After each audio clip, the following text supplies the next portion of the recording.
আলামিনকে সবসময় কেন হাভিয়ার কাবরেরা একটু লুকিয়ে রাখে? উনি কি চায় উনি ভালো জানে।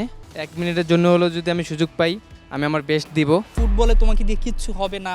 আমার এলাকার রাস্তায় যদি ফুটবল খেলতাম তারপরে গালিগালাজ করতো, যে অপমানটা হয়েছি সব কিছু জেত নিয়ে আমি আবার শুরু করছি।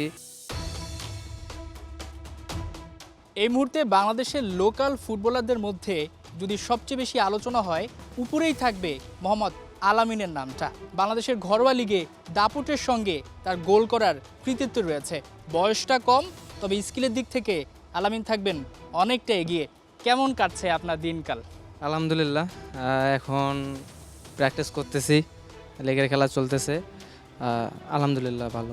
আপনার বয়স অনুযায়ী আপনার স্কিল নিয়ে অনেক প্রশংসা হয় এবং এই মুহূর্তে বাংলাদেশের ফুটবলটা যেখানে দাঁড়িয়ে রয়েছে, যে আপনাকে আসলে সবাই খেলতে দেখতে চায় ন্যাশনাল টিমের জার্সিতে, আপনিও নিশ্চয়ই অপেক্ষা করছেন সিঙ্গাপুরের বিপক্ষে কি অভিষেকটা হবে কিনা? আল্লাহর উপর বিশ্বাস রাখি, ইনশাল্লাহ লিগে ভালো কিছু করতে চাই। যখনই সুযোগ আসবে নিজের জীবন উজাড় করে দিব। আলামিনকে সবসময় কেন হাভিয়ার কাবরেরা একটু লুকিয়ে রাখে, যেটা হচ্ছে সব জায়গায় গণমাধ্যম থেকে বলি, ভারতীয় মিডিয়া আপনাকে নিয়ে অনেক আলোচনা করেছে, আপনার মুখে অনেক কথা শুনতে চেয়েছে, সেখানেও একটু আলাদা করে রাখা হয়েছে। নিশ্চয়ই হাভিয়ার কাবরেরা কোনো পরিকল্পনা রয়েছে? এটা আমি জানি না, এটা আমি বলতেও পারবো না আসলে ওনার প্ল্যানিং কি। উনি অনেক ভালো কোচ, উনি কি চায় উনি ভালো জানে। ইনশাল্লাহ আমি যদি সুযোগ পাই, 1 মিনিটের জন্য হলেও যদি আমি সুযোগ পাই আমি আমার বেস্ট দিব। আপনার পায়ে বল যাওয়া মানে গোল, এবং দর্শকরা আসলে অপেক্ষা করে, ঘরোয়া লিগগুলোর কথা বলছি। এই যে আপনার ভেতরে একটা আত্মবিশ্বাস, বা আপনি মুহূর্তেই আপনি দেখি পুরোপুরি বদলে যান, এটা আসলে কিভাবে রপ্ত করেছেন? প্র্যাকটিসে সিরিয়াস ছিলাম। আমার কোচ, আমার ফিজিও, আমার টিমের যতগুলো প্লেয়ার আছে সবাই আমাকে সাপোর্ট করছে। আল্লাহর রহমতে সবার দোয়ায় আমি লিগে ভালো কিছু করছি, সুযোগ পাইছি ন্যাশনাল টিমে। তো ইনশাল্লাহ আমি আল্লাহর উপর বিশ্বাস রাখি, অভিষেকের অপেক্ষায় থাকলাম। হামজা চৌধুরীর সঙ্গে আপনার ম্যাচের একটা স্বপ্ন ছিল একসাথে খেলবেন, সেটা হয়ে ওঠেনি। এরপর তার পক্ষ থেকে কোনো মেসেজ পেয়েছেন কিনা, মন খারাপ হয়েছে বা এই টাইপের কিছু? যখন আমরা এয়ারপোর্টে ছিলাম, এয়ারপোর্টে তখন বাইশের তখন লাস্ট কথা, তখন ভাইয়ের সাথে জড়াই ধরলো, আমিও জড়াই ধরলাম। তো ভাই বলতেছে যে ইনশাল্লাহ সুযোগ আসবে, প্র্যাকটিস করে যাও, আর কথা হইব, ইনশাল্লাহ কথা হইব, হোয়াটসঅ্যাপে কথা হইব। সামনে একটা চ্যালেঞ্জ অপেক্ষা করছে বাংলাদেশের ফুটবলের জন্য। অনেকে বলছেন এটা আশীর্বাদ, অনেকে বলছেন লোকাল ফুটবলারদের জন্য একটা চ্যালেঞ্জ হয়ে দাঁড়াচ্ছে। সেটা হচ্ছে প্রবাসী ফুটবলাররা আসছে, ফাহমিদুল আসছে, কিংবা মিচেলের কথা শোনা যাচ্ছে, সমিত সোম তিনিও বাংলাদেশের পাসপোর্টটা হাতে পেয়েছেন। একে একে অনেকেই আসছেন, একটা জোয়ার বইছে। এটাকে আপনারা কিভাবে দেখছেন? আমি ব্যক্তিগতভাবে আমি চাই যে সমিত সোম ভাই, আবার কিউবা মিচেল, যারাই আসতেছে বাইরের দেশে, যারা প্র্যাকটিস করতেছে, সব ফ্যাসিলিটি পাইতেছে বাংলাদেশের থেকেও অনেক ভালো, ছোটোর থেকে বড় হইতেছে। আমরা বাংলাদেশে ফুটবল শুরু করি 15 থেকে 16 বছর তখন হয়, তখন শুরু করি, আর তারা অনেক কম বয়সে শুরু করে। আমি চাই যে যারা বাইরের দেশে খেলতেছে, বড় বড় লিগেই খেলতেছে, তারা আসুক, বাংলাদেশে হয়ে খেলুক। আরও যারা ভালো ভালো প্লেয়ার আছে, তো হামজা ভাইরে দেখে সবাই আসতেছে। তো আমি চাইবো সবাই আসুক ইনশাল্লাহ। আমরা সবাই স্বপ্ন দেখি যে ইনশাল্লাহ আমরাও একদিন ওয়ার্ল্ড কাপ খেলবো। একটা সময় বাংলাদেশে হতো যে সন্তান বড় হলেই তাকে ক্রিকেটার তৈরি করার একটা প্রবণতা দেখা যায়, বা স্বপ্ন তৈরি হয় বাবা মায়ের। সেখানে বাংলাদেশের প্রেক্ষাপটে আপনি নিজেও ফুটবলার হয়েছেন, বিভিন্ন চড়াই উতরাই পেরিয়ে তারপরে এখানে এসেছেন। আপনি বলছিলেন যে প্রবাসী ফুটবলার আস্তে আস্তে আসছে, আসুক, সেইটা আপনি বলছেন। একই সাথে অনেকেই কিন্তু ফুটবলার হতে চাইছে। আপনি এখন পর্যন্ত কি কি বাধা অতিক্রম করেছেন? যে আমার মার স্বপ্ন ছিল যে ক্রিকেটার হওয়া, আমার বাবা ছিল ফুটবলার হওয়া। যখন আমার বয়স 15-16 তখন আমি আসলে শুরু করি ফুটবলটা। আমরা যেখান থেকে উঠে আসছি, আসলে এখান থেকে ফুটবলার হওয়া, উঠে আসা সম্ভব ছিল না। আমি চাইবো যে প্রত্যেকটা ঘরে যারা আছে, যাদের ছেলে আছে বা মেয়ে আছে, তারা কম বয়সের থেকে শুরু করুক। ইনশাল্লাহ বাংলাদেশে আরও বেশি বেশি প্লেয়ার হবে, যা আরও প্রবাসী প্লেয়ার যারা আসতেছে তাদের সাথে এই স্বপ্নটা রাখতে হবে। সমিত সোম ভাই আসতেছে, তো ভালো, হামজা ভাই আছে, আরও যারা আসতেছে, তো এই স্বপ্নটা রাখা উচিত যে আমি তাদের সাথে খেলবো, তাদের সাথে আমি খেলে বাংলাদেশের হয়ে প্রতিনিধিত্ব করব। ওরা আসলে তাহলে তো একটা ভালো ভালো টিম হবে বাংলাদেশের। তাহলে ইনশাল্লাহ এশিয়ার ভিতরে যতগুলো টিম আছে আমরা ফাইট দিতে পারবো। বাড়ি থেকে ছুটে এলেন এই গরমের মধ্যে, নিশ্চয়ই মন খারাপ হচ্ছিল যখন বাড়ি থেকে আসছেন ঢাকা। এরপরে আবার এখন খেলা রয়েছে, সামনে ক্যাম্প হবে, এরপর ভুটানের বিপক্ষে ম্যাচ। বাবা মার তরফ থেকে কি দোয়াটা নিয়ে এসেছেন? আসলে আমি আমার মাকে একটা কথাই বলি, আমার জন্য শুধু দোয়া, আর কিছুই না। আমার জন্য জাস্ট আমি যেন সুস্থ থাকি এতটুকুই। বাসায়ও সবাই দোয়া করে আর সবাই আশাবাদী যে ইনশাল্লাহ সিঙ্গাপুরের সাথে খেলা আছে, ইনশাল্লাহ ভালো কিছু হইবে। এলাকার মানুষ আপনাকে কিভাবে দেখছে? আগে একটা সময় ছিল যখন আপনি ন্যাশনাল টিমে আসবেন বা খেলছেন, তখন তো অবশ্যই একটা মূল্যায়ন বেড়েছে। কিন্তু এই মুহূর্তে বলা হচ্ছে ক্রিকেটের সঙ্গে পার্থক্য করা হচ্ছে, তুলনা করা হচ্ছে যে এখন ফুটবলাররা আলাদা একটা মূল্যায়ন পাচ্ছে হামজা চৌধুরী আসার পর থেকে। যখন এই যে বাড়িতে গেলেন, আসলেন, এলাকার যারা ফ্রেন্ড ছিল, মুরব্বী, তারা আপনাকে কিভাবে দেখছে? ভালোবাসতেছে যে আসলে একটা সময় আমি অবহেলিত ছিলাম, যে এলাকায় যদি ফুটবল খেলতাম অনেক অনেক গালিগালাজ করতো, আমার এলাকার রাস্তায় যদি ফুটবল খেলতাম তারপরে গালিগালাজ করতো। তো এখন আমার সবাই ভালোবাসে, সবাই সাপোর্ট করে। আপনি ন্যাশনালে এখনও খেলেন নাই বা ন্যাশনালের হয়ে আপনার অভিষেক ঘটে নাই, কিন্তু আপনাকে নিয়ে অলরেডি সোশ্যাল মিডিয়ায় ভালো একটা ফ্যান বেস তৈরি হয়েছে। কেন আলামিনকে খেলানো হচ্ছে না বা হয়নি, এই বিষয়টা নিশ্চয়ই আপনার ভেতরে আলাদা একটা ভালো লাগা কাজ করায়, দেশকে প্রেজেন্ট করার প্রতি একটা সাহস তৈরি হয়। এবং আপনি বলছিলেন যে অনেকে গালাগালি করতো একটা সময়, তারা এখন বুকে টেনে নিচ্ছে। কেউ কি এমন বলতো কিনা আপনাকে যে আসলে ফুটবলে তোমাকে দিয়ে কিচ্ছু হবে না, কিংবা এটা আসলে কোনো ক্যারিয়ার না, এই ধরনের কথা নিশ্চয়ই শুনেছেন? হ্যাঁ, আমি আসলে শুনছি এটা, আমি আমার বাসা থেকেই শুনছি যে আসলে ফুটবল দিয়ে কিছু হবে না। তখন আমি একটা অনেক খারাপ অবস্থায় ছিলাম, কষ্ট করছি, আমি সব কিছু সহ্য করছি। যে সময় আমি সাসপেন্ড হয়েছিলাম আরামবাগে খেলে, তো ওইখান থেকে আমি যে ইয়াটা হয়েছি, অপমানটা হয়েছি, সব কিছু জেদ নিয়ে আমি আবার শুরু করছি। যারা আমার কথা শুনাইতো, হ্যাঁ, এখন তারাই আবার ভালোবাসে, তারাই আবার সম্মান করে, তারাই আবার ছবি তুলতে চায়। তো এই জিনিসগুলো আমার অনেক ভালো লাগে। হামজা চৌধুরীকে বলা হচ্ছে যে একটা জাদুর কাঠি।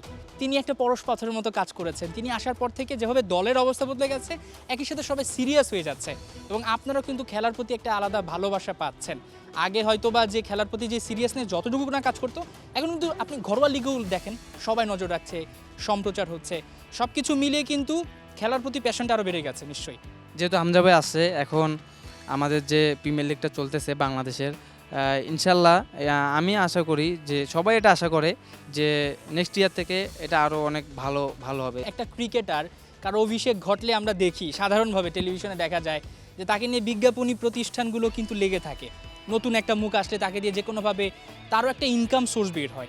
আপনাদের যে ইনকাম সোর্সের ব্যাপারটা, আপনাদের মূল্যায়নের ব্যাপারটা কি দিনকে দিন বাড়ছে কি না?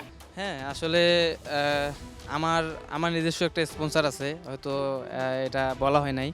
বাংলাদেশের ফুটবলারদের ভিতরে জামাল ভুঁইয়া স্পন্সর আছে, তার ভিতরে আমি একটা পাইছি যে আমার আমার এটা স্বপ্নের মতো।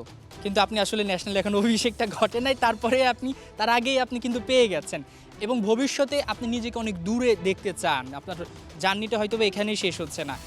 একটা ব্যাপার হচ্ছে যেমনটা আপনার সঙ্গে তুলনা করা হচ্ছে যে বাকি টিমে যারা আছে, যে আপনার যে ক্ষিপ্রতা, আপনার যে গতি, এটা অন্যদের তুলনায় আলাদা। আপনি যে এলাকায় বড় হয়েছেন সেটারও নিশ্চয়ই একটা প্রভাব আছে। আমি মানে মধ্যবিত্ত পরিবারের সন্তান, তো আমরা ধান ক্ষেত বলেন, পাট ক্ষেত, যা যাবতীয় চাষাবাদ করার লাগে আমরা আমরা নিজেরাই করি। তো এগুলা কাজ করি, নিজেদের জমিতে নিজেরাই কাজ করি আর কি। আমি যখন স্কুলে পড়ি তখন দেখি ফুটবল টুর্নামেন্ট একটা হইতো প্রাইমারি, তো তখন থেকেই শুরু। তো ওইখান থেকে ইন্টার স্কুল থেকে আরেকটু আগ্রহ বাইরে যায়।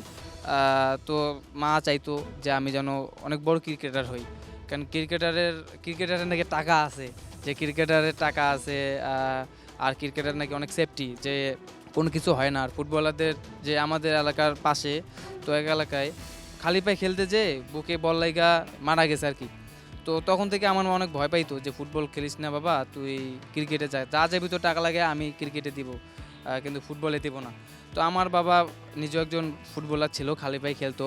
তো আমার বাবা বলতো যে ছোটো থেকেই নাকি, আমি শুনছি আমার বাবা আমার কাছ থেকে যে আমাকে ছোটো থেকেই আমার বাবা নাকি ফুটবল নিয়েই খেলতো। কিন্তু আমার ওই থেকে আগ্রহ, আসলে এটা আমার বাবা হয়তো আমাকে নিয়ে পরিচর্যা করছে ছোটো থেকে, তখন আমার আগ্রহ, তখন আমি ফুটবলটা শুরু করি।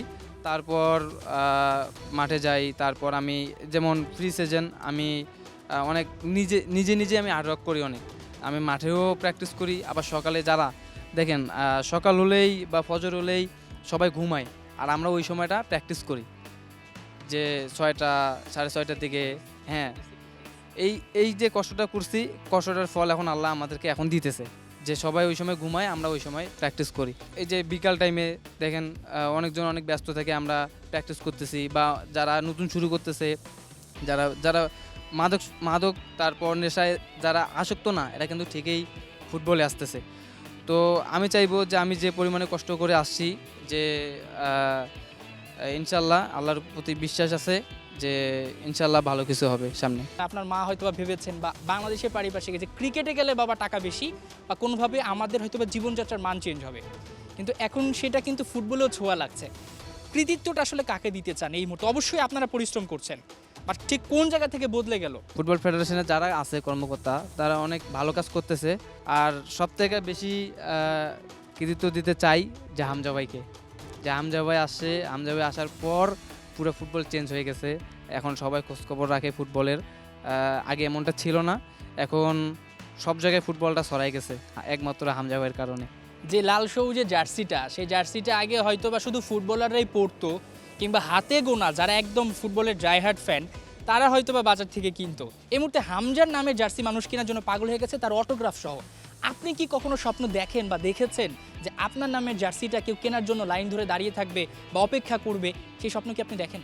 হ্যাঁ, ইনশাল্লাহ এটা সবাই স্বপ্ন দেখে, শুধু আমি না, প্রত্যেকটা প্লেয়ারের এটা স্বপ্ন। যদি ভালো কিছু করি বাংলাদেশের হয়ে, যদি বেশি বেশি গোল করতে পারি, তাহলে ইনশাল্লাহ আমার জার্সিও যারা বাংলাদেশ সমর্থকরা আছে তারাও পড়বে ইনশাল্লাহ। আমি ওটাকে নিয়ে কাজ করব, যে আমিও চেষ্টা করব হামজা ভাইয়ের মতো হওয়া। ফাহামিদুলের কথা বলা হচ্ছে, কিংবা বাকি প্লেয়ারদের সঙ্গে, তাদের সঙ্গে তো আপনি ক্যাম্পে ছিলেন।